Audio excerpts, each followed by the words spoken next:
안녕하세요. 이제 카시오페아 세차입니다. 오늘은 이제 우한 바이러스 사태에 대해서 우리나라가 이제 중국인 입국을 금지시키지 않는 이유에 대해서 말을 해보도록 할 건데요. 먼저 이제 요약부터 하고 그리고 이제 의문점 생각 그리고 이제 JTBC 자료들, 폭스 자료들에 대해서 말을 해보도록 할게요. 먼저 이 전체적인 내용에 대한 요약이에요.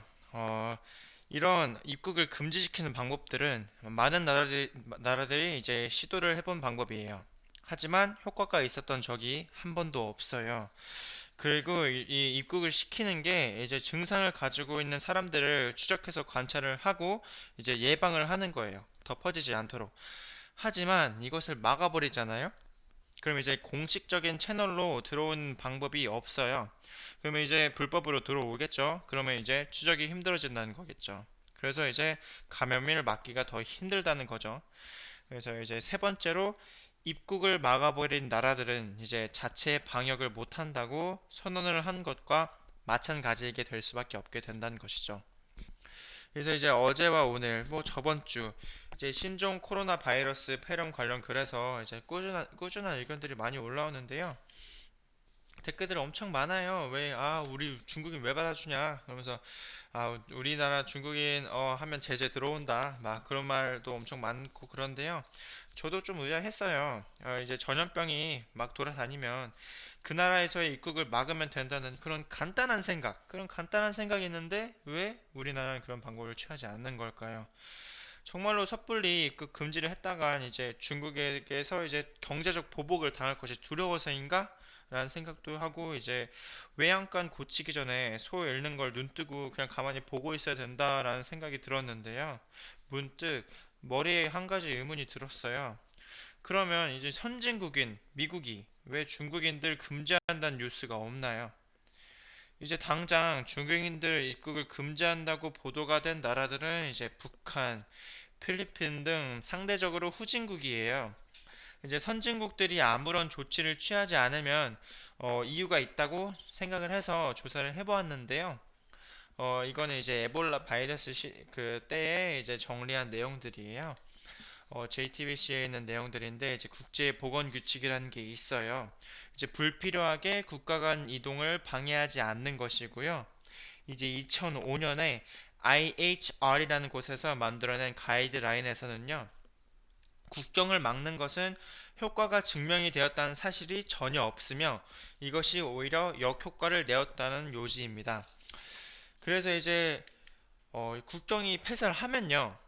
그 비정상적으로 입국이 되고 뭐 앞서 말한 내용과 똑같이 추적과 검역 관리가 힘들게 된다. 그래서 이제 감염이 퍼지는 걸 막을 수 없다라는 것이에요. 그래서 이제 2014년에 이제 에볼라 사례에서도 보았듯이 비자 발급 중단 등 여러 국가들이 이제 입국을 금지를 시켰지만 WHO 이사벨이 한 말은 현실에서 사람들의 이동을 막는 것은 불가능합니다. 이런 조치로 질병을 막을 수 있다는 것은 거짓된 안도감에 불과합니다. 라고 말을 했어요. 꽤 많이 일리 있는 말이라고 생각해서 더 찾아보도록 했어요. 이번에는 복수 관련 자료인데요. The evidence on travel bans for disease, coronavirus is clear. They don't work. 라는 말이에요. 이제 웍스 미디어라는 곳의 기사인데, 이제 유튜브로도 이 복스라는 게 되게 있어요. 되게 유명한 회사예요. 그래서 일반인들이 알기 어려운 궁금해하기 마련인 정보들을 이제 설명해 주는 것을 전문으로 한 미디어인데요. 여기서 이제 설명을 하길 가장 중요한 부분들이라고 생각되는 부분에 밑줄을 쳐봤어요. 그래서 이 부분에 대해서 요약을 해보자면요. 어, 첫 번째로 이제 입국을 막는 것은 감염의 초기 속도를 늦출 수 있지만 종국 이제 마지막에 발생하는 이제 감염자 수는 줄이지 못해요. 한마디로 이런 거는 일시적인 효과에 불과하다는 거죠. 이제 두 번째, 질병을 앓고 있는 사람들이 제대로 된 도움을 받기가 힘들어요. 왜냐하면 봉쇄해버리니까. 우리 오지 말게 하니까 이제 도움을 받기 힘들게 만든다는 거죠. 국내 언론도 전에 보았듯이 비슷한 요지의 말을 하고 있어요. 또 이제 비싼 조치뿐만 아니라 경제적 타격을 입게 돼요.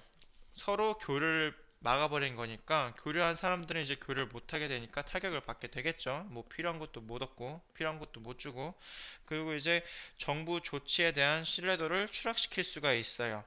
적어도 우한시 국민들은 정부를 덜 믿게 되겠죠. 그래서 이제 이러한 입국 금지가 효과를 보지 못했던 실제 사례들도 엄청 많아요. 첫 번째로 이제 1986년에 에이즈 확진자들의 여행을 금지시켰지만 이제 효과도 없고 돈만 날렸어요. 그래서 이제 인플루엔자 전파를 막기 위해서 이제 9.11 사태 이후 비행기 사용을 또 제재하였는데요. 역시 발병자는 감소를 하지가 않았어요.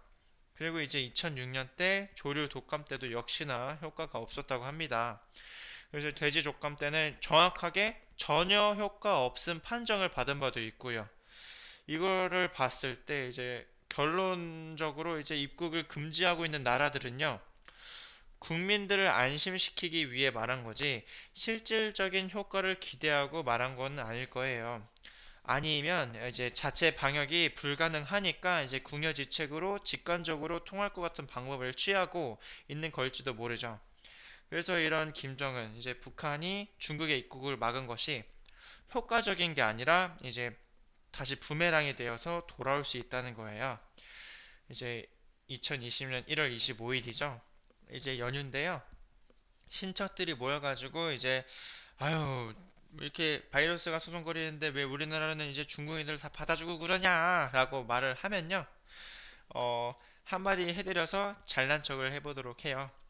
아, 그거 해봤자 아무짝에도 소용이 없대요. 라고 말이죠. 네, 오늘 발표는 여기까지고요. 카시오페아 세찬이었습니다. 감사합니다.